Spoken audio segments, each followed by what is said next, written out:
Okay, so we're in the middle of describing the meal offering of,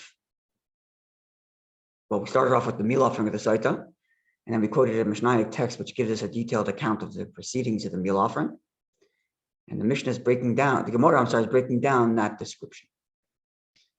So before continuing, I just want to read two comments from some viewers online. The first is from Robert, who asked, when the kohen is handed the vessel after the owner adds the oil and frankincense, doesn't the kohen perform kometz, which is he takes 3 fingers of the flour and oil plus all the frankincense and burns that amount on the altar? The remainder is the amount for the kohen. Yes, that's correct. And we're going to talk more about that later. But yesterday, we talked about this idea that, or 2 days ago, that when the kohen gets the original mixture in a consecrated vessel, he then takes it and puts it into a different vessel. And he puts it into the other vessel. That's when he does that kmitza, that special way of collecting stuff. And we'll discuss that more in detail as we go forward.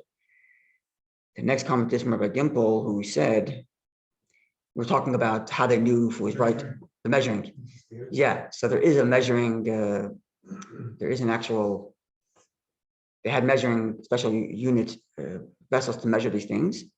And in general, people, the sage is allowed to trust the multitude of people so that people won't run off and offer their offerings in other places.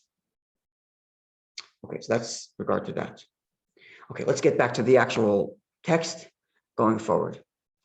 So the part of the process we're holding in describing the details is the fellow brought it from his home in silver and gold basket, put it into a consecrated vessel. He added oil and frankincense. He gave it to the kohen, and the kohen then takes it to the altar. Now we're going to talk about where exactly on the altar does he bring this vessel, and then how he presents it on the altar. And then we're going to talk about the kmitza that Robert, you asked about. So the onus is really on the person who brings it up, because the client doesn't care. I mean, he says, "I trust you, that you did it right." But if the guy cheated, he's only cheating on himself. Yeah, that's generally true. But again, if you have these measures, then they rely on the measures. But also, it's actually in yesterday's daily Rambam of 3 chapters, discussed the various different people who were on the payroll of the temple, including people who were responsible to answer questions and train the kohanim and all that kind of stuff. Mm-hmm. So there's a whole rabbinic authority that was on the payroll of the priest, of the kohen, of the temple, to make sure that everything was operating according to standard. So perhaps this is part of the responsibility, I assume. But again, if they had these vessels which they measured, so you just dumped all the oil into that, it's the right measure. Mm-hmm. Yeah, you go to the beginning of Vayikra gives us the various different measures for the various different types of meal offerings and how much oil, what the ratio of oil, flour, and frankincense is for each particular type. Okay. So now, where does it go? It says so. The Gemara first quotes the Mishnaic text, which said, Magisha, the keren dremes, the kohen then presents it. Magisha means like pushes it, presents it to the southwest corner of the altar, connected chayder shel keren, toward the end, or the protrusion at the end of the horn. Vidaya, and that's enough. So just to give us an idea of what's going on here, what we're talking about. So I'm going to pull up a picture on the screen, and you can, where'd it go? Oh man, oh, there we are. And here you can look at this over here look at diagram F. You can see there. Okay, so you can see that around the altar, on the western side and the southern side, there's an extra like L-shaped base that pops out at the side. And then at the edges, it protrudes a little bit. So the one at the west north, which is the top right, I believe in that picture there, right? Yeah. In diagram F is the top right. Let me see. I think it's the top right. Let me see diagram F. Okay, see for a second. Okay, good. That's a different description. We'll get that in a second. But I was looking just at the diagram. So in your picture, it's here. It's the bottom. It's this one over here at the bottom right. But if you're here in my picture, it's the top right. It's just flipped over. So that is the south. That is the northwest corner. So that little protrusion there, that's where it's put. So let's see exactly why that is. So this is the Gemara like this. Getting back to the Gemara. So how do we know that it goes at this southwest corner? Says the Gemara, because the verse reads, "This is the law of the meal offering," implying that it's a reference to every type of meal offering. Hakriv Isa, it shall be offered, Bnei Aaron, by the children of Aaron, by the Kohanim, by the priests, the Fnei Hashem, before God, El Pnei HaMezbeach, to the face of the altar. So we have two descriptions here of where it should be placed: facing God and facing the altar. Now, facing God and facing the altar are actually two different sides. Ordinarily, facing God means to the west. Why? Because as you can see in that picture, I think it's on the left-hand side, but in the picture we're looking at the screen, it's on the right-hand side. To the west of the altar goes what's called the Heichal, and then further deeper is called the Holy of Holies. So the holiness of the temple went from east to west, progressively more and more holy. So you got the most western side, which was the Holy of Holies itself. The picture, I'm pointing at it here, and here's the altar. So you're going east to west. So whenever the verse says before God in the temple, it means it's going to be facing west towards the Holy of Holies. Now, the verse also says, and we just quoted, Pnei HaMizbeach, the face of the altar. Now, the face of the altar is not the west, but actually the south, because that's where the ramp is. You can see in that picture, the ramp is over here. I'm pointing at the ramp. The ramp is the face of the altar. That's the front. So the verse now says to do it to the west, because it says before God, and it says to do it to the face of the altar, meaning the south. So how do you get both? And this is where the Gemara is taking us, how we conclude that we have to be done at that corner, where it has both values. So let's see. Says the Gemara, the Tanya we learned, L'fnei Hashem, the verse says that you should offer the meal offering before God. So you might have suggested to do it in the west, because the west is facing towards God, facing towards the Holy of Holies. So Talmud Sotah therefore comes to the verse and says, El Pnei Mizbeach, to the face of the Mizbeach, to the face of the altar, which is in the east. So El Pnei Mizbeach, if you're going to follow just that part of the verse, which says to bring this offering at the face of the Mizbeach, you might conclude that we're talking about the south. So Talmud Sotah, the verse says, L'fnei Hashem, do it before God. So which one is it, west or south? So how do we reconcile these two parts of the verse? So therefore, Magisha, you have to offer it, at the corner of the southwestern side, facing the protrusion there at that little extra base, and that's enough. So by standing at that corner, he gets both. He's on the west side, facing God, but it's because it's all the way at the corner where it protrudes, he's also facing the southern side of the altar. So he gets both. He gets west and south, face of the altar, and facing God. Okay, so this is the view of the original opinion. You need this for a second because I'm going to show another diagram there, which is diagram. Yeah, in a minute we're going to see another diagram we need to look at there. Okay, so this is the view of the original sage of the Mishnah text here. But Rabbi Lezer says he interprets the verse differently. For perhaps you might suggest to bring the offering at the western side of the keren, of that protrusion, of the western side of the temple, or the drema, or the south shall keren of that corner piece that pops out, western side or southern side. Those are the two options. But unlike the preceding opinion, which said to go at the southwest corner, meaning you're standing at the west, but facing towards the south, getting at the southern corner so you can be facing the front of the altar. Amris, Rabbi Lezer says as follows. You might say, he says, Amris, we have a rule as follows. There's a rule like this. Whenever you find two verses, if you were to take one verse literally, you'd only be fulfilling that verse's instruction. And by doing so, you would also fulfill and satisfy the other verse. Whereas one verse, if you were to follow it, you'd only satisfy it, and you wouldn't end up having to fulfill the other verse. And I was like this. The verse, let's say there's two verses that require to do something. And if you to follow one verse, you'd end up covering that verse plus what the other verse says. Then there's another verse that if you were to follow that, you'd only satisfy it and not the other. So what do? Obviously, you leave alone the verse that satisfies only itself, and excludes the other verse. The toifsin, and you take hold of the verse that upholds its own, satisfies its own need, and upholds its friends. So what does this mean? So what does this mean? In our case, we have two verses, right? One verse says the western side because it's before God.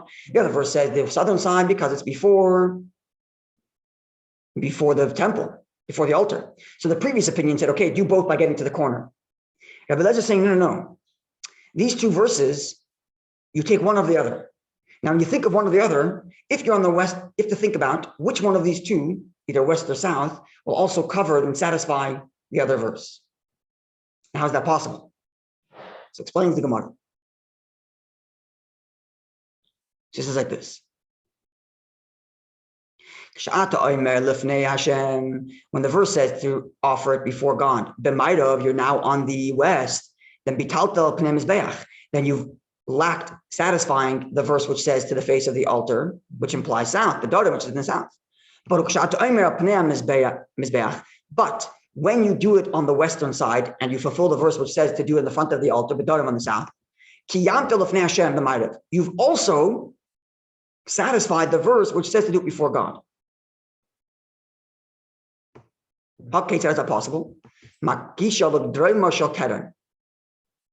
You do it, you pour it on the south side of the horn.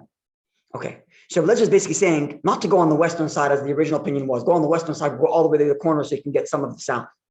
Yeah, but let's just saying that just by pouring it on the south, you've already satisfied the other verse which says before God. Now, how is that possible?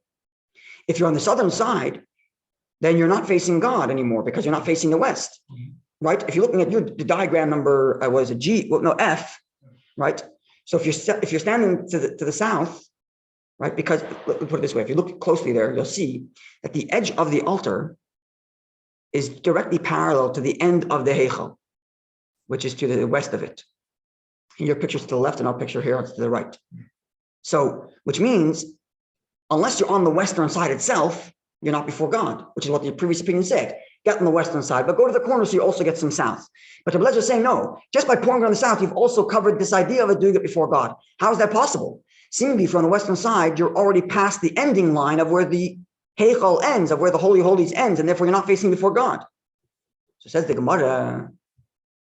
Therefore, the Gemara asks, how by pouring it on the southern side? How by offering it, not pouring it? How by, because you actually pour it on the temple. You burn it on the temple, on the altar. But when by bringing this vessel towards the southern side, how will you have fulfilled the verse which says to do before God? So Amar Rav Ashi says, Kasavar Rabbi Elazar's of the view, Haitana of this sage, Rabbi Elazar has quoted here, Kulam is Beach, but Safan Kai. The entire altar was moved towards the north. And that is, I believe, diagram F. Let me see a second. Yeah, both. It doesn't line up. Let me see. Right. So when you're looking at diagram G, the edge is already past the heichal. Okay, so you're out. So that was the first opinion, which is why you got to be at the southwest corner. So you're on the western side, but you also get some south. Now the Gemara is saying that the Rabbi Elazar follows diagram G, in which the entire altar is pushed to the left. So if you're looking at this diagram, it's pushed to the north. So if you're looking at the diagram on the screen, so here, right, this is west, this to our right. Is over here where my pointer is. North, south is over here where my pointer is, and north is over here where my pointer is. So if the altar is in the north, which means this whole entire thing is pulled downward to the north, then the ending of the altar would be somewhere in the middle right over here at the door. And therefore, just by standing on the southern wall, you're already satisfied with the verse which says to do before God. Because the south of the altar already ends smack in the middle of the Holy Holies.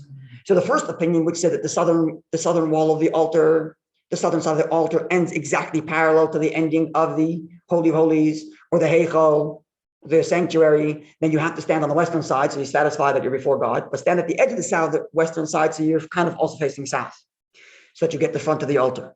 But if you're of the opinion like Rabbi Elazar, at the end of the altar itself ends, the whole altar is shifted to the north. So the southern side of the wall is smack at the entrance, at the center of the entrance to the Holy of Holies. So then just by standing at the southern wall, you're already facing before God, even though you're not in the west. Okay. The Gemara makes the following comment. So there's two opinions as to where exactly the altar is positioned.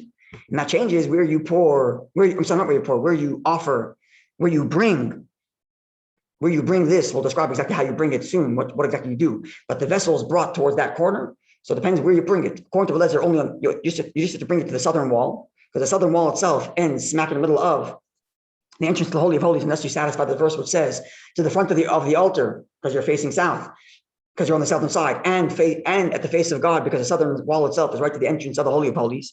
Whereas if you're of the opinion that the entire altar is shifted to the south, and that the southern wall of the altar is parallel to the ending of the entrance to the Holy of Holies, then you have to go on the western side so that you're before God, but you go to the edge of the western side, so you're also facing somewhat south. So this is the dispute. Said the Gemara like this. Now the Mishnah text, after describing where to present this mixture, this flour and this meal offering, it says v'dayay, and this is enough. So what's this wording v'dayay? What does it mean v'dayay? And this is enough. My v'dayay. What does this text mean when it says bring it to that corner and that's enough? What do you mean that's enough? What's it coming to say? So Ravashi comments and explains. The Mishnah needs to put those words and says, bring it there and that's enough. Why is that? I might have thought you'd have to actually present the actual meal offering. In other words, like this. Hagasha means to bring close. So you might have had the Mishnah not said, V'daya, and this is enough. Where's our Rashi here? Yeah.